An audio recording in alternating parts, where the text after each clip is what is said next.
जय मसीह की। दोस्तों, आज हम एक अति सुंदर कहानी को समझेंगे जो बाइबल के दोनों हिस्सों को जोड़ती है। बहुत लोग सोचते हैं कि यीशु और इम्मानुएल अलग हैं, लेकिन बाइबल कहती है कि ये दोनों एक ही व्यक्ति के दो नाम और दो पहचान हैं। एक नाम बताता है कि वह क्या करने आए यीशु, जो हमें पाप से बचाता है, और दूसरा नाम बताता है कि वह कौन है, इम्मानुएल, जो खुद परमेश्वर है, जो हमारे साथ है। हजारों साल पहले भविष्यवक्ता यशायाह ने एक वचन सुनाया, देखो, एक कुंवारी गर्भवती होगी और एक पुत्र जन्म देगी और उसका नाम होगा इम्मानुएल। उस समय लोग पाप, दुहक और अंधकार में जी रहे थे। राष्ट्र पर दुश्मनों का हमला होता रहता था। लोग आशा खो चुके थे। परमेश्वर ने उनसे एक वादा किया, एक दिन खुदा इंसान के रूप में आएगा, अपने लोगों के बीच रहेगा, उन्हें संभालेगा और बचाएगा। सोचिए, कितना वादा था यह। एक राजा या नबी नहीं, बल्कि खुद परमेश्वर लोगों के बीच। यही अर्थ था इम्मानुएल का। सदियों के बाद जब समय पूरा हुआ, परमेश्वर ने अपनी योजना दिखाई। नासरत के एक छोटे गांव में एक कन्या थी जिसका नाम था मरियम। उसके पास स्वर्ग से एक फरिश्ता आया, गैब्रियल। उसने कहा, मरियम, तू डर मत, पवित्र आत्मा तुझ पर आएगा, तू एक पुत्र जन्म देगी और उसका नाम यीशु रखना। वह अपने लोगों को उनके पापों से बचाएगा। यहाँ पहले नाम का अर्थ समझ आता है। यीशु का मतलब है प्रभु बचाता है। उसी समय एक और दृश्य यूसुफ के साथ हुआ। जब उसने देखा कि मरियम गर्भवती है, वह परेशान हुआ, लेकिन एक फरिश्ता उसके सपने में आया और कहा, यूसुफ, तू मरियम को पत्नी बनाने से मत डर, उसका बच्चा पवित्र आत्मा से है, तू उसका नाम यीशु रखना। यह सब इसलिए हो रहा है ताकि वचन पूरा हो जो यशायाह ने कहा था, एक कुंवारी पुत्र जन्म देगी और उसका नाम होगा इम्मानुएल। देखा आपने, दोनों नाम एक साथ। यीशु कार्य, पाप से बचाना, इम्मानुएल पहचान, खुदा हमारे साथ। फिर वो समय आया जब गिनती के लिए सबको अपने शहर जाना पड़ा। यूसुफ और मरियम बेतलेहम पहुंचे।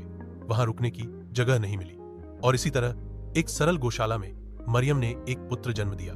उसने उसे कपड़े में लपेटा और चरनी में रख दिया। सोचिए, स्वर्ग का राजा, दुनिया का सृजनहार, एक चरनी में जन्मा। यह ही इम्मानुएल था, खुदा मनुष्य के रूप में, सबसे नम्र स्थिति में। उस रात चरवाहा चरागाह में अपनी भेड़ें चरा रहे थे। अचानक स्वर्ग से एक फरिश्ता आया और बोला, डरो मत, हम तुम्हें बड़ा आनंद का संदेश देते हैं। आज दाऊद के शहर में तुम्हारे लिए एक उद्धारकर्ता जन्मा हुआ है। तुम उसे एक शिशु के रूप में पाओगे, कपड़ों में लपेटा, चरनी में पड़ा। फिर स्वर्गदूतों का समूह घूम उठा और गाने लगा, ऊंचाई में परमेश्वर की महिमा हो और धरती पर शांति हो। चरवाहों ने जाकर यीशु को देखा और खुशखबरी सब जगह सुनाई। यह था इम्मानुएल का जन्म। जब यीशु बड़े हुए तो उन्होंने सिर्फ शिक्षा नहीं दी, उन्होंने दिखाया कि वह वाकई इम्मानुएल है। जब उन्होंने अंधे की आंखें खोली, यह खुदा काम कर रहा था। जब उन्होंने कोढ़ को छुआ और उसका रोग चला गया, यह खुदा साथ था। जब उन्होंने तूफान को शांत किया, प्रकृति भी उसके अधीन थी। जब उन्होंने पापों को माफ किया, यह सिर्फ एक इंसान नहीं, खुद परमेश्वर था जो क्षमा देता है। यीशु का जीवन एक सबूत था कि इम्मानुएल सच में हमारे बीच है। लेकिन इम्मानुएल होने का मतलब यह भी था कि खुदा हमारे दुख में भी साथ है। यीशु को पकड़ा गया, उनका उपहास किया गया, मारा गया और अंत में क्रूज पर चढ़ा दिया गया। उसने हमारे पापों का बोझ उठाया, और जब उसने कहा, इट इज फिनिश्ड, सब पूरा हुआ, तब उद्धार पूरा हुआ। वह इम्मानुएल था जो हमारे साथ दुख में भी खड़ा रहा। तीसरे दिन यीशु कब्र से जीवित हो गए।